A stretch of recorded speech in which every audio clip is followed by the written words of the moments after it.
Hamene Woku Tupuna, ko Karen Rawa ko Alwyn Poku Mātua, ko Jamie Van Gemeren Poku Ingoa. Nō reira, tēnā koutou, tēnā tātou katoa. It's really great to be here this afternoon, and I want to acknowledge Christians in Science, and particularly Nicola, for the hard work in getting this together. It's exciting to be able to have these conversations that are very much outside of my realm in terms of the science side, but it's always fun to expand your world, and hopefully you'll find some interest in my work.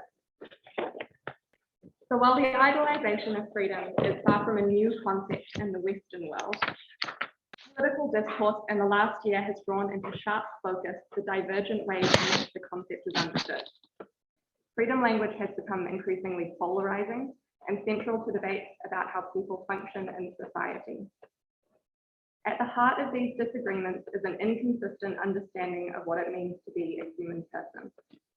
In this paper, I will illustrate how our ontological presuppositions play a significant role in the framing of our vision of human freedom. When conversations about freedom, when conversations about freedom take place without a clear ontological preface, there is no common ground for assessing the place of autonomy and relatedness in human existence. I will use the example of Jean-Paul Sartre's existentialist philosophy of freedom in order to illustrate the importance of ontology for discussions of freedom. Existentialism offers a perspective on human ontology in which freedom is the unavoidable state of human nature. The ontological categories of being en soi, in itself, and being pour soi, for itself, serve as differentiating markers for human reality, particularly when they are explored in relation to thetic and non-thetic consciousness. Sartre, across his corpus, but predominantly in Being and Nothingness, which he published in 1943, illustrates the centrality of freedom by first outlining the human being as a being pour soi, for itself, and then showing the way that ontologically freedom is inherent for a being pour soi. These categories offer an insight into the situation of freedom for human existence and the ontological categories that any statement on freedom presupposes. While the focus of this paper will remain narrow on the example of Sartre's work, his methodology illustrates the importance of establishing an ontological framework in order to discuss the nature of human freedom. Regardless of the validity of his conclusions, his work shows that the framework for considering human freedom must be grounded in clear ontological categories. In addition to methodological value, Sartre's existentialist account of human freedom generates significant ethical implications for the pursuit of freedom and the relationship between autonomy and responsibility between the self and the other. The focus of this paper is on the methodological concerns, but these ethical implications might be kind of tossed in a little bit, and they are of interest and are worth pursuing in greater detail at a later time. Sartre's two categories of being are being en soi and being pour soi. While the former is inert, so being en soi is inert, stable, and easily determined, the latter refers to the reality of human existence, spontaneously determined at each moment. Sartre relies on detailed accounts of his vision of human consciousness in order to formulate this view, accounts which require critical evaluation outside of the scope of this paper. Ultimately, Sartre's perspective on the ontological nature of human being is one that is innately tied to nothingness and spontaneity, in contrast to the inert reality of being en soi. Being en soi refers to the ontological nature of entities that have essential characteristics. Their being is inert, determined by functions and essence. A table is a table because it is a table. It acts as a table and is defined as a table by the essential character that it is given by a being outside of itself. A being en soi does not have the ability to determine its own nature, as this is determined prior to its creation by the essential characteristics that result in its being brought into existence. The nature of being en soi is important to consider as a significant counterpart to human ontology as being pour soi. Being en soi helps to illustrate what human being is not.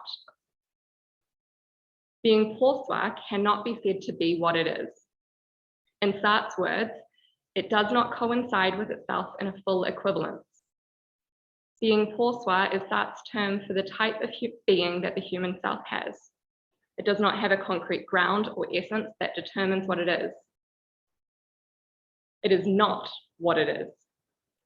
This distinction will be elaborated later in this paper with reference to the importance of temporality in Sartre's ontology.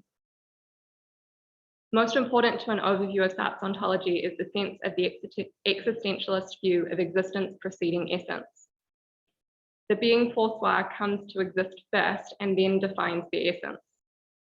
Essence, broadly defined, which is broadly defined as the qualities and purposes that make definition possible, is determined by the existence which the individual makes for themselves.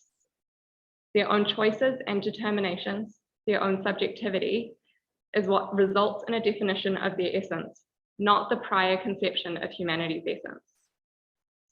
The consequence of this ontological position is that freedom is the ultimate criteria of humanity. The awareness of this freedom institutes a responsibility to act. If there is no system to determine the essence of humanity, then it is the responsibility of each individual to propose reality through action. Sartre illustrates this point by claiming that man is nothing else, excuse the gendered language, that's what it is, by claiming that man is nothing else but what he purposes. He exists only insofar as he realizes himself. He is therefore nothing else but the sum of his actions, nothing else but what his life is. With this understanding of being pour soi in mind, I'll now illustrate the basis behind Sartre's ontology and how it leads to his view of freedom. In order to describe being pour soi as Sartre does in Being and Nothingness, it is first helpful to understand the phenomenological argument about the nature of consciousness that Sartre develops in his earlier philosophical works. Sartre's view of a dichotomy between the reflecting and reflected consciousnesses forms the foundation upon which the discussion of being pour soi relies. The view of consciousness that these categories indicate is developed further through Being and Nothingness, in which Sartre outlines a fuller picture of ontology and shows how, unlike being en soi, the being pour soi is not what it is and must be defined by the action of an active and free determinant. Rather than a view of consciousness that focuses on a transcendent ego, that is an absolute consciousness that is somehow above and unifying the self, Sartre argues that consciousness moves towards the I and does not originate from it. The self is, therefore, a constant ex nihilo recreation of the consciousness. Consciousness determines its own existence and as a result constitutes the self at each instant without our being able to perceive anything before it. Sartre reaches this conclusion by first illustrating the distinction between the reflecting consciousness and the reflected consciousness. The reflecting consciousness is the active mental process that reflects on the existence of consciousness. The reflecting consciousness cannot, in this sense, be aware of itself, precisely due to the fact that when it becomes the object of its reflection, it becomes the reflected consciousness. In Sartre's words, the consciousness which says, I think, is precisely not the consciousness which thinks. The I, then, must rest solely with the reflected consciousness. There is no ego in the acting self. The self in the act of reading, for instance, cannot be aware of itself as reading unless it stops reading in order to be aware of itself. However, this would mean that the consciousness that is reflected on is no longer a reading consciousness, but a reflecting one. Sartre's assertion of the disparate form of the self and the reflecting and reflected consciousness helps to build a foundation for an existentialist phenomenology. The self, rather than being constituted of a priori characteristics, undergoes a constant recreation through the spontaneous determination of its existence at the moment when it is reflected upon. Sartre does not claim that there is a transcendent I that continues to exist unreflected. Instead, the I, and as a result the self, only comes into being through the consideration of the reflecting consciousness. In this way, Sartre can assert that never could my consciousness be a thing because its way of being in itself is precisely to be for itself. For consciousness to exist is to be conscious of its existence. The spontaneous existence of the pour soi occurs through awareness of its existence, through the active decision to self-determine. This form of existence is reserved solely for consciousness, as the supreme ontological law of consciousness is as follows. For a consciousness, the only way of existing is to be conscious that it exists. That phenomenological argument about the nature of consciousness results in a view of being pour soi that resists transcendent characteristics that would allow it to have a defined and constant rather than spontaneous being. For this reason, it is necessary to define being pour soi with seemingly contradictory statements about the nothingness of its being, as there is no concrete essence that can determine the self. The self in Sartre's view is a form of being which is not what it is and which is what it is not.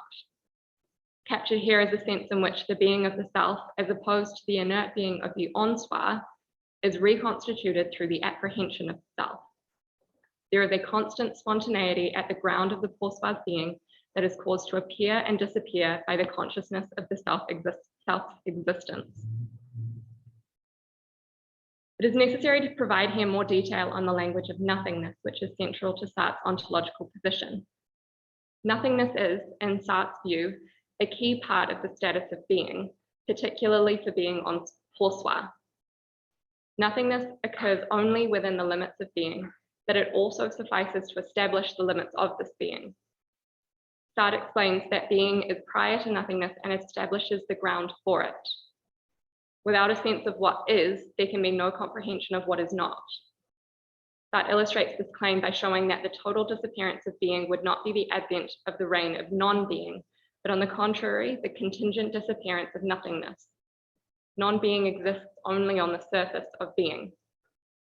Similarly, without the introduction of nothingness, there is no sense of what can occur beyond being, hence the importance of non-being within a conception of the temporality of being. In this way, a lack is central to the being of the pour soi, as it is constituted in terms of an en soi that it is not. The being of the pour soi is the foundation of itself as a lack of being, that is, that it determines its being by means of a being which it is not. Sartre defined lack in terms of a trinity that presupposes that there is something missing, the lacking, that there is something that is missing, the lacking, that is the existing, and that there is a totality that is broken between the lacking and the existing. Being en soi constitutes a totality which is not broken by a lack. The table fully is what it is. By contrast, being pour soi is the existent that misses the lacking, while the totality for being pour soi is the possibility that it is able to become. The persistence of desire for human existence is a signal that the being of the pour soi is not whole. The concept of lack helps to delineate the nothingness that is central to being pour soi as a being that is not what it is. The lacked, as an object of the self's desire, conveys a sense of the self's telos. There is a being to which the self is intended to become. This telos then becomes the axis of human desire and therefore human freedom.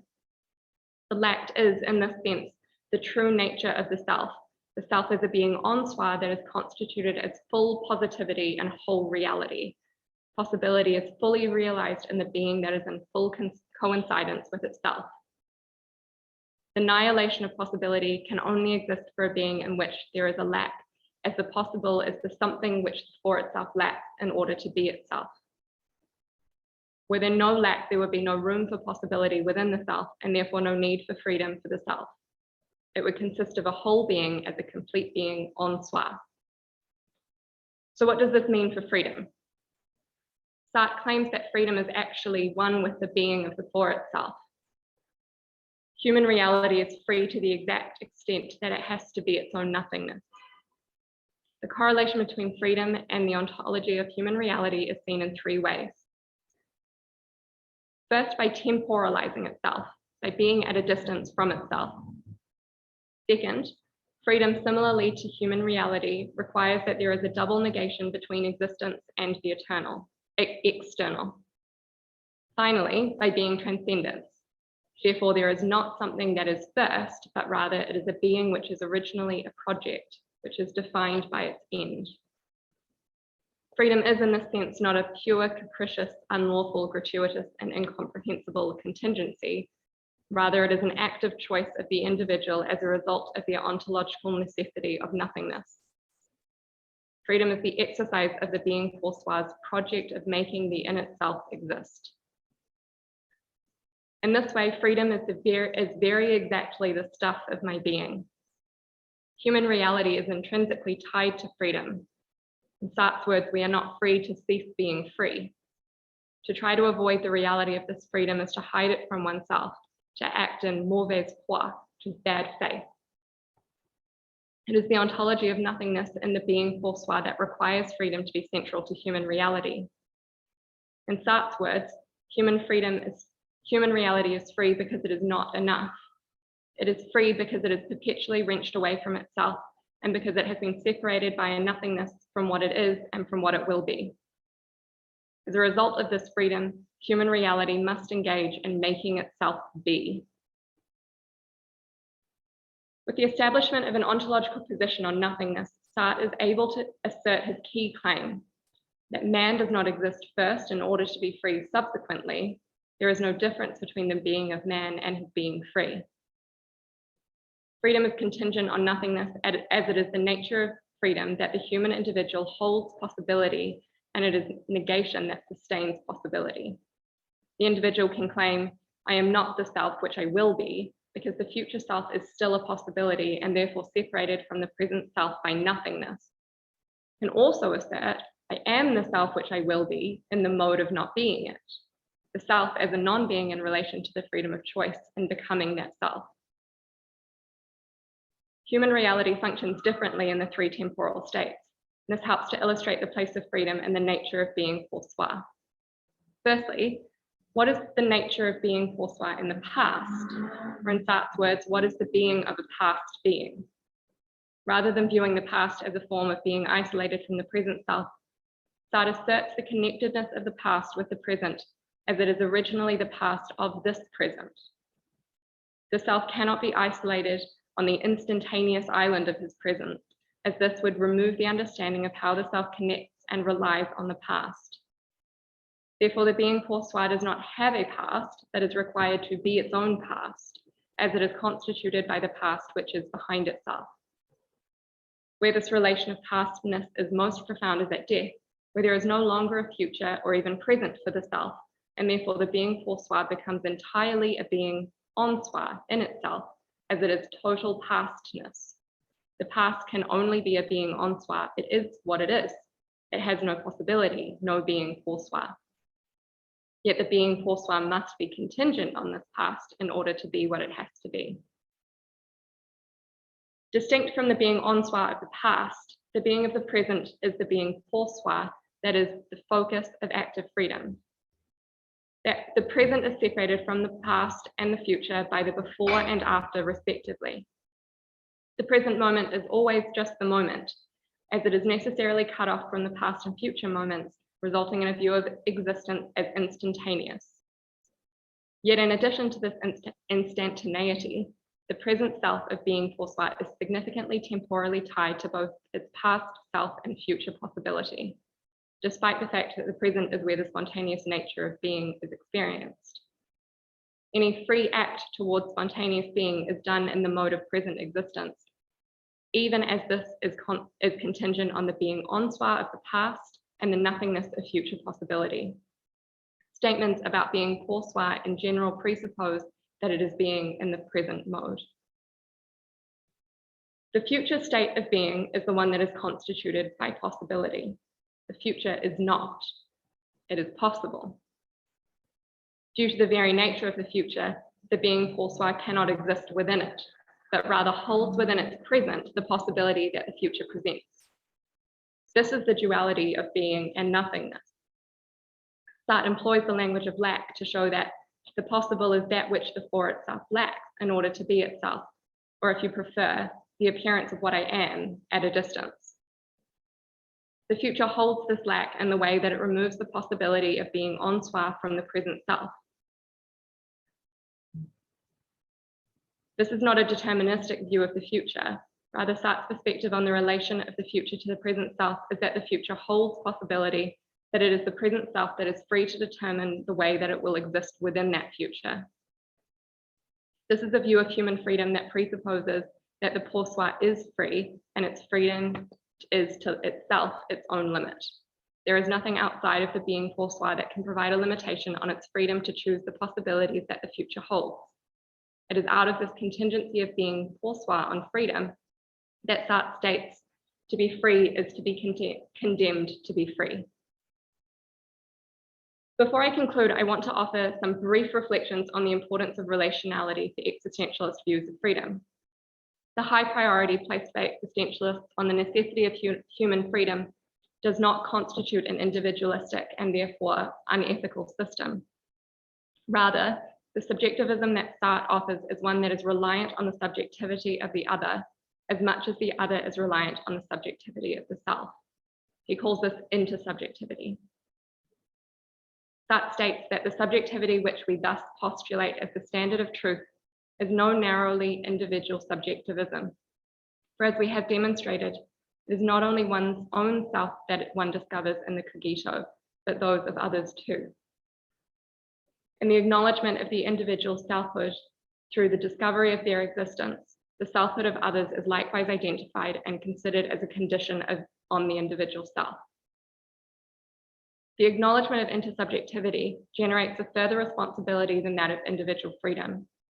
The self's responsibility is not solely to their own freedom, but it must extend toward the will for the freedom of others. In Sartre's words, that I cannot make liberty my aim unless I make that of others equally my aim.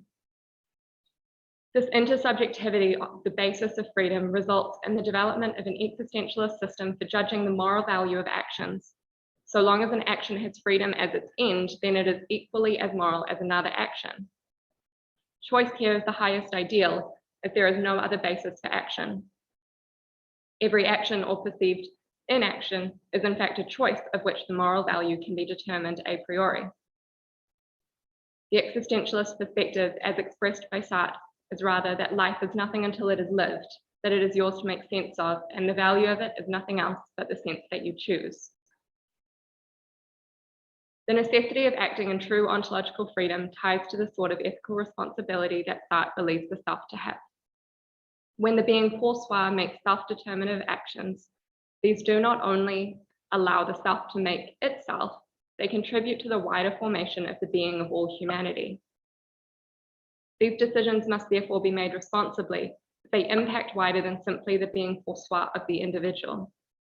That shows that while the responsibility for self-essentializing rests solely on the shoulders of the individual, it is not the responsibility only for the person's own individuality, but that we are responsible for all of humanity. The claim is, in Sartre's words, in fashioning myself, I fashion man.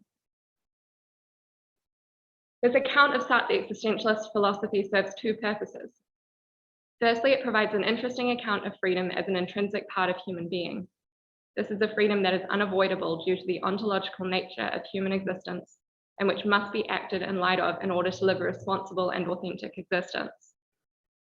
However, this freedom is not individualistic, but rather takes into account the intersubjectivity of all human beings and the ethical responsibility that a person has to act in a way that fashions authentic humanity and does not hinder the freedom of the other. The extent of existentialist ethics is outside the scope of this paper, that develops considerably on the theme of relatedness and freedom. More importantly for this conversation though, Sartre's philosophy offers a clear example of the centrality that considerations of ontology should have in discussions of freedom. When the ontological question is privileged, definitions of freedom, autonomy, and relatedness are easier to place within the existence of the human person. If the person is seen as a derivative of the collective being, then freedom must be considered in light of how ontologically tied together human existence is. Alternatively, if the person is seen to be a self-derived individual, then the narrative concerning freedom will likely focus closer on the individual's self-determination, regardless of the impact on the other. In order to discuss the nature of freedom, I suggest that ontology is a significant foundational concept its presuppositions about the nature of being provide the basis on which understandings of the activity of human existence rely. Thank you.